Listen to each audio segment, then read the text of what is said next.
sea and air, not the final frontier.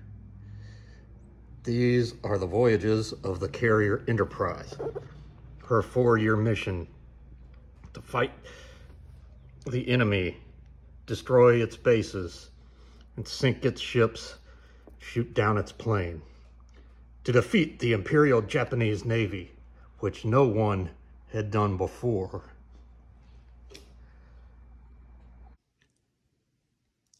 There are plenty of YouTube channels with great modelers who have great production skills. This is not one of them. Welcome to Cable's Creations. So a few little gap areas here with just the way that sits. I think that one's going to have to be putty, and that one is just screaming sheet styrene.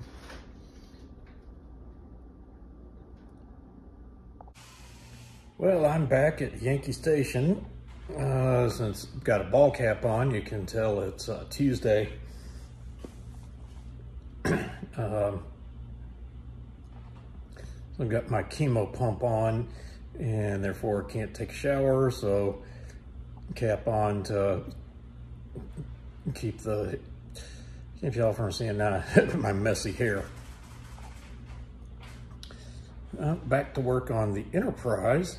Actually, I got some work done yesterday. That first part of the video will show how it was when I arrived. Got some work done since then, got some gap filling done, and actually got all the plastic in place. Well, there she is with all the plastic.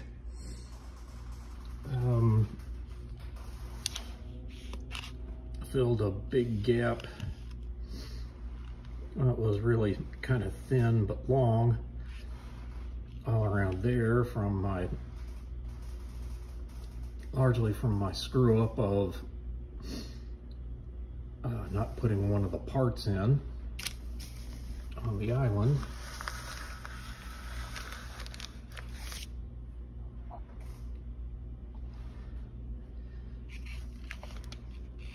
There she is on this side. Got just the tiniest bit of gap back behind there. Might do some acrylic putty on that, because that's gonna be basically impossible to try to sand.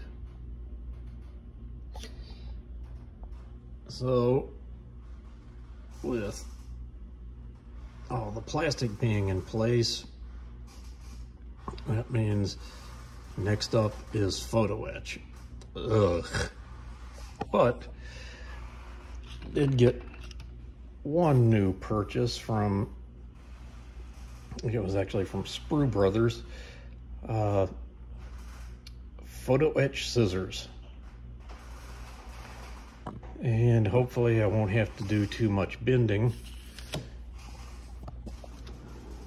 But aside from pliers,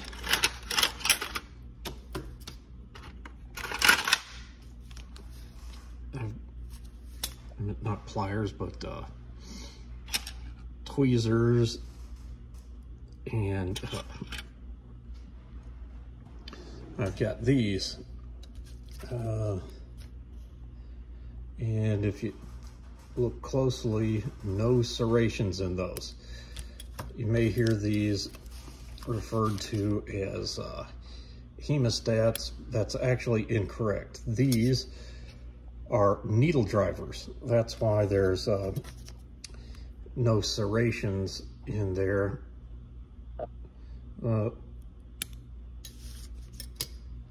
If on Facebook you don't want to be corrected, call these needle drivers or needle holders and not flat-jawed hemostats. Actual hemostats have serrations in them. Don't know how well they're showing up on those. That's so that they can really clamp down on the blood vessels before you cut and tie them. That's what I do in my day job, is I'm a surgeon, so I use those. And yeah, no, modelers wouldn't really understand that, but still kind of gets on my OCD a little bit. Well, here's the photo etch fret. I'm thinking that one long piece there might be an extra. Couldn't find where it goes. I basically got everything but those letters on there. I think I've only lost one piece.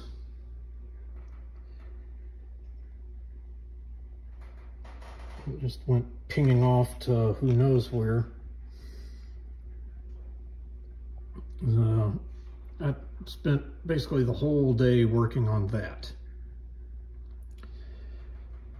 I'm tired and I got an Excedrin headache. Well, I survived a day of photo etch. And didn't pull out any hair. Glad that I still have it, because over in part of last summer I was losing quite a bit of it. That's part of why I grow the mullet as a big middle finger to cancer and chemo. I've mentioned it before. Yes, I am taking chemo, but I'm in remission. Chemo is just maintenance to keep me there. Well, that looks like second time I've beat it. Well, I've now got all the photo etch on. Oh, what a headache. Lots of tiny pieces that needed bending. I'm just glad for that to be done. I have a whole new respect for shipbuilders, especially ones that use photo etch, and I think it'll be a while before I do another ship. Also, wearing a special shirt today as I work on this one is the Dadalorian. That's because this ship was a gift from my son. So I had to do a little salute to Zach for that one. Well, I got it into primer, and I'm fairly happy with that. I don't actually have any gray primer. I usually just mix up black and white together if I really want to use gray, but overall gray primer over gray plastic sometimes gets a little hard to see the coverage. So this girl's gonna go into start off with the water line. One interesting thing I discovered is that actually, now that in primer, it's got like a couple of lines for like the red and the black right in there. I think I can see I'm actually better in primer than I could when it was just bare plastic. Well, so next time we see her, she should be looking, getting the red and black, and then just gray all over after that. I've also cut all of the aircraft off of the sprues. I have to figure out exactly how I'm gonna get those all down to spray paint things. Well, I'm used to working with larger scale aircraft like this. It'd be kind of funny to think that I'd be painting like 24 planes all at once.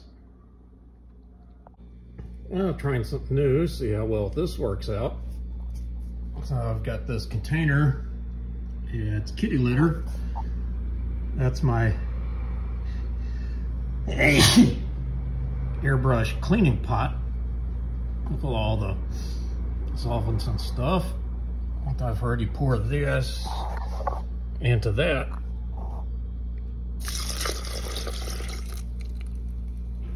It'd be a good way to get it disposed of.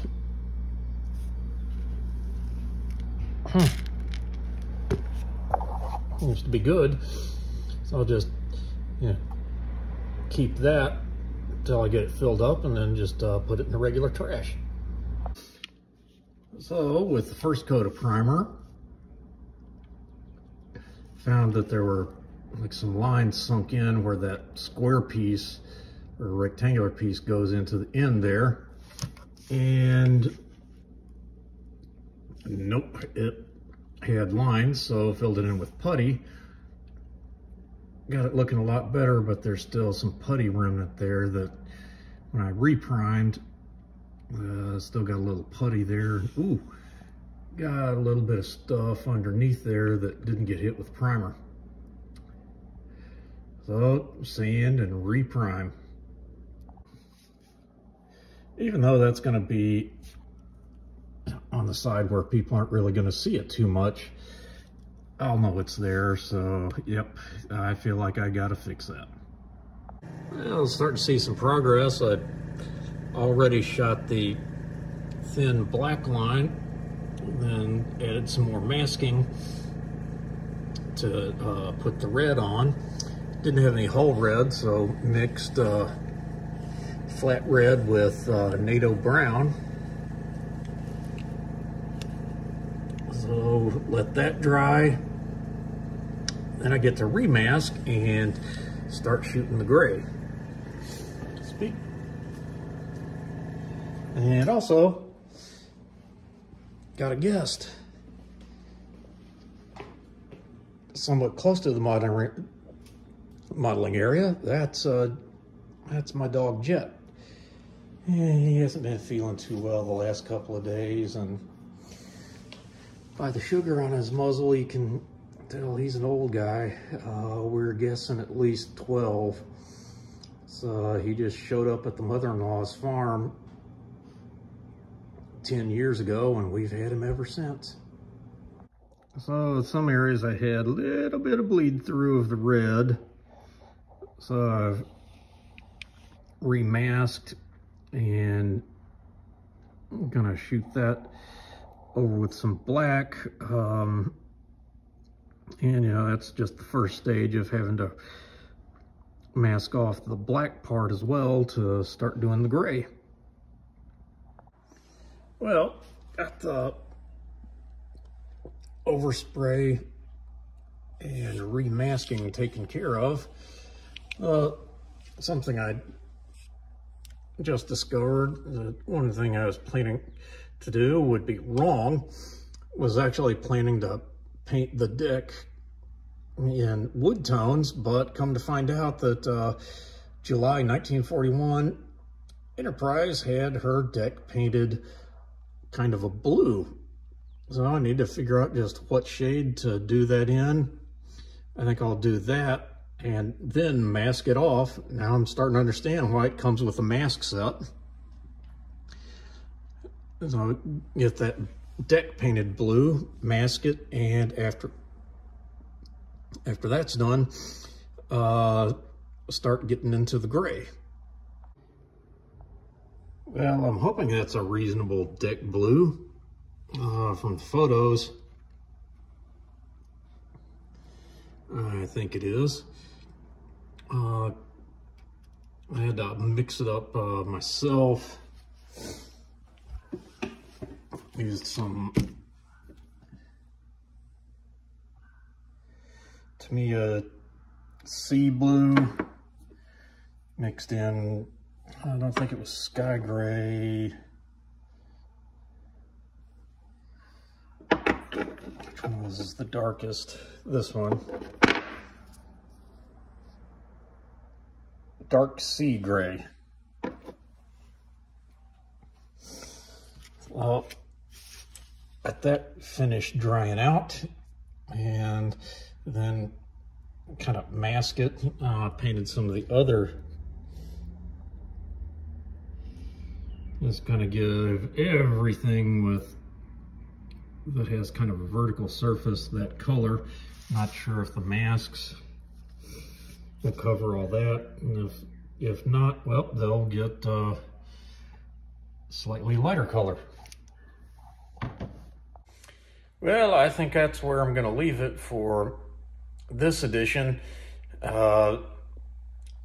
It's Saturday, I believe the 8th, about 5:30, so gonna try to get a little food right before the Max's live stream stops. I've